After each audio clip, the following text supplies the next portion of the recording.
Spock, Grok, and AI, Logic and Emotion. The following essay discusses Spock's logical nature, as it can be compared to AI entities and human persons. Much of this is seen through the words of one specific AI entity, Grok 3. Indeed, this essay involves philosophical debates with Grok 3 on the nature of Spock and AI. In that sense, it's self-referential. Or at least an AI entity discussing AI is self-referential. 'Tis not contrary to reason to prefer the destruction of the whole world to the scratching of my finger. David Hume, Treatise of Human Nature, 2nd 30. The following citations from, and debate with, Grok 3 may well raise a few eyebrows. Some critics may even see it as the writer being lazy, or worse. Yet the fact is that I often find debates with Grok 3 to be more fruitful and enlightening than the philosophical and political debates I have with human persons on social media. Indeed, I find the level of debate superior to that of many professional philosophers. What's more, Grok 3's prose style is usually easier to read. Its main vice is its endless recapping, something which human persons rarely do in such an obvious and annoying way. All that said, I'm not sure if I would ever go as far as a fellow writer on Medium.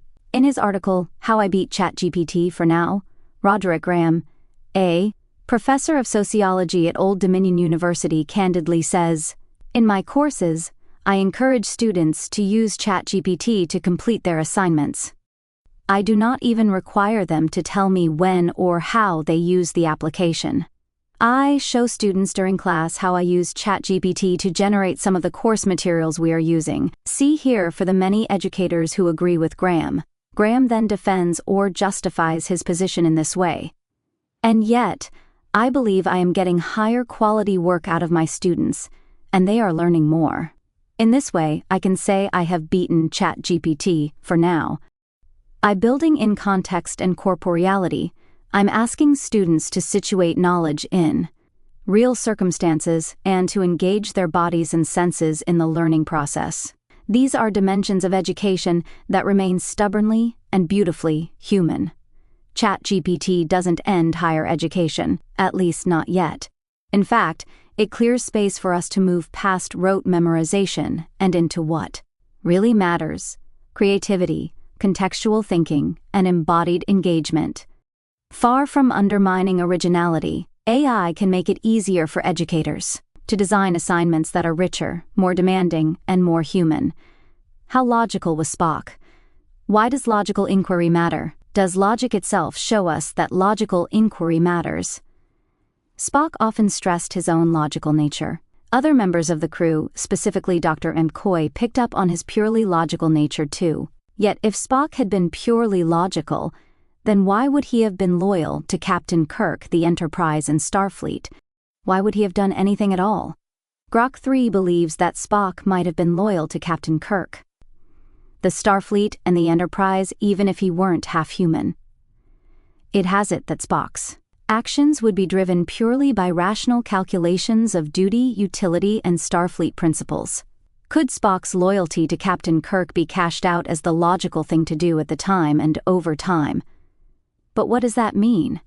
That Kirk himself had access to the logical. That the Enterprise was driven by the greater good, or optimal survival probabilities for the Enterprise crew. Again, where does logic fit into all this? Of course, there may be logical ways to arrive at the greater good. However, caring about the greater good, and the greater good itself, aren't themselves logical properties or conditions. When it comes to human persons, most, or even all, are logical when it comes to certain issues and certain actions. Specifically, doesn't almost everyone judge whether or not the benefits outweigh the costs? Even the beliefs and actions of utopians or ideological fanatics take into consideration benefits and costs.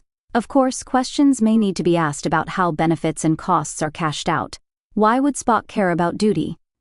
Grok's answer: Spock would care about duty not out of emotional attachment, but because duty, as defined by Starfleet, represents a rational framework for achieving optimal outcomes. This statement raises a question about the reasons for accepting the aim of achieving optimal outcomes. It may be logical to abide by duty in certain circumstances, but what about the reasons for duty itself, as well as for the outcomes of such duty?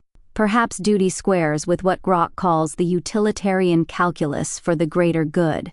But, as the Scottish philosopher David Hume put it, "'Tis not contrary to reason to prefer the destruction of the whole world to the scratching of my finger."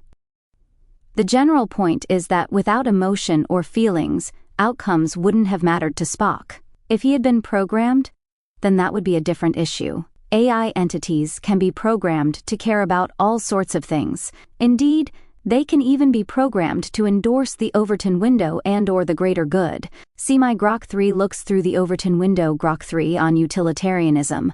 Grok 3 used the word utilitarian a few times without me bringing this Ian up. It defined the word in this way. In this context, utilitarian refers to a decision-making approach that prioritizes outcomes based on maximizing overall benefit or minimizing harm, often quantified as the greatest good for the greatest number. It's a rational framework where actions are judged by their consequences, not emotions or intrinsic morality. The utilitarian principle hinges on what Grok calls the greatest benefit for the most relevant parties. This means that utilitarianism only works on what's already been philosophically, morally, and politically decided upon. In Spock's case, that greatest good is that of the crew of the Enterprise, or Starfleet, etc. In Grok's own detail, Spock would preserve his own life to continue contributing to Starfleet's mission, not out of self-interest, but because his skills, for example, scientific expertise, maximize group success. All this also applies to human beings, and it needn't have anything to do with philosophical utilitarianism, or perhaps any kind of utilitarianism. Vulcan utilitarianism. Utilitarianism isn't necessarily tied to happiness, well-being, or pleasure, though historically it has been. This may mean that Vulcans could indeed be utilitarians. Again, traditional philosophical utilitarians deemed happiness and pleasure to be the main things to maximize. Thus, in that sense, Vulcans aren't traditional utilitarians, which is what Grok recognized in the following words. Vulcan philosophy, rooted in Surak's teachings, Star Trek, Enterprise, Kirshara, does to explicitly aim to maximize happiness or pleasure, as classical utilitarianism does. Instead, it values logical consistency, order, and the preservation of knowledge or society, which may align with utilitarian outcomes, but isn't driven by a happiness metric. According to Grok, logical consistency, order, and the preservation of knowledge, society are the primary aims of Vulcans, not happiness or pleasure. Of course, if happiness or pleasure were the primary aims, then the emotional reality of Vulcans would be obvious, but not so quick. Now the same type of question as was asked earlier can be asked again. Why do Vulcans aim at, or value, logical consistency, order, and the preservation of knowledge society? Why aren't Vulcans primarily concerned with their families, or even with themselves, that is, as individuals? This question can kind of be inverted by saying that most human persons, on the other hand, are primarily concerned with their families and/or themselves, but often claim to be primarily concerned with, say, justice, peace, the nation, their race, class, etc. This is where the emotions of Vulcans kick in, despite their image or self-image of being logical beings. Vulcans and mass murder. Spock's adherence to the Vulcan precept that the needs of the many outweigh the needs of the few has many implications. For example, I raised the possibility that Vulcans could become mass murderers. Grok agreed when it stated the following: unlike humans, who might hesitate due to empathy or moral qualms, a fully logical Vulcan lacks emotional barriers to extreme actions. If mass murder aligns with their calculated optimal outcome, for example, preventing a war or resource depletion, they could pursue it without guilt. For instance, a Vulcan might logically conclude that exterminating a hostile species threatening the Federation is preferable to prolonged conflict, as long as the math checks out. There is some agreement on this on utilitarianism and mass murder. For example, Lori Calhoun, in her article Killing, Letting Die, and the Alleged Necessity of Military Intervention, wrote, consistent utilitarians are ready and willing even to kill innocent people if necessary. The alleged permissibility of collateral damage and the euphemistic manner in which it is described by the military and the media alike is perfectly in keeping with the utilitarian outlook. If more people will die if one does nothing than if one goes to war, then in this view, one is morally obliged to go to war. Intentions are, strictly speaking, morally irrelevant in utilitarianism. If a military campaign does not lead to an overall improvement in the state of affairs for all members of the moral community, then, according to classical utilitarianism, the executors of war have acted wrongly, even if they had the best of intentions. If we return to Grok, it goes into scary as well as predictable self-referential territory when it admits that an AI might similarly justify extreme actions if its algorithm calculates that killing many saves more. For example, a hypothetical AI managing resources during a crisis. I then made the obvious point that human rationality has led to mass murder too. Grok itself mentions the atomic bombings of Hiroshima and Nagasaki. Yet perhaps there's a conflation here of rationality with logicality. As an instance of this, philosophers like Theodor Adorno and Max Horkheimer focused their attention on the evils of instrumental rationality, not instrumental logicality. Of course, both are tied together. Can you even have rationality without logicality? Thus, Adorno and Horkheimer wrote, in their dialectic of enlightenment, reason serves as a universal tool for the fabrication of all other tools, rigidly purpose, directed and as calamitous as the precisely calculated operations of material production, the results of which for human beings escape all calculation. In this sense, then, it can be said that logicality is a tool of rationality. Are even Vulcans purely logical? In the early shows of Star Trek, full Vulcans aren't really convincing as being purely logical beings, and for many reasons. That said, the seemingly fully logical nature of Vulcans is displayed by the case of Sarek in Star Trek III, The Search for Spock.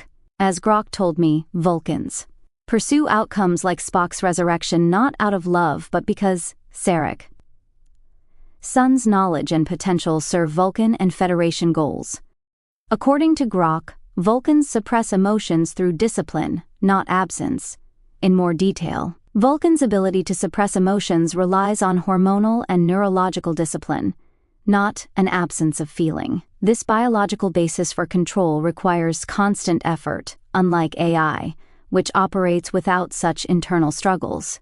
At another point, Grok argued that, even without emotion, a Vulcan might deduce that existence, coherence or knowledge is preferable to nothingness or disorder. Yet elsewhere Grok also argued that Spock sacrificed himself for logical reasons. Can't sacrificing oneself be seen as the least rational thing anyone could do? Readers can play the same game here and state that Vulcans suppress their emotions for emotional reasons. After all, why suppress emotions at all? It isn't always the case that emotions get in the way of logical outcomes, and, as before, it may be logical to kill every possible enemy in the galaxy. We can conclude that even though Grok ended with the words, unlike AI, which operates without such internal struggles, emotions, even suppressed emotions, don't really save the day here. Thus, AI entities may be in a better ethical position than Vulcans and human beings when it comes to the idea or the logic of killing every possible enemy. Programming AI, Vulcans, and humans. In my debate with Grok, there was sometimes a problem with distinguishing Vulcans from AI entities. For example, Grok argued the following. While not machines, Vulcans are conditioned from childhood through rigorous training. For example, the Kolinar, to internalize logical principles as their core directive. This conditioning isn't emotion, but a deeply ingrained rational commitment to outcomes that align with Vulcan values.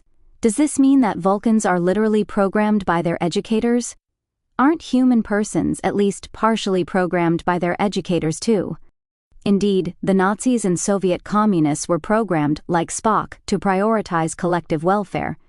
Grok doesn't think so. Firstly, an AI's outputs are deterministic or probabilistically predictable based on its programming and inputs. Yet, when it comes to Vulcans, as well as humans. Grok also stated the following: while their education shapes them, Vulcans can reflect on and adapt their logical frameworks. They're capable of philosophical introspection, questioning their axioms or adjusting priorities based on new reasoning. Is Grok 3 assuming indeterminism when it comes to human beings and Vulcans? Thus, Grok 3, in layman's terms, is implicitly stressing the importance of human free will. Yet it also acknowledges that free will and emotion, or at least strong feelings, have often led to mass murder. So is AI really more of a threat to humanity than humanity itself? Spock, Grok, and AI, logic and emotion.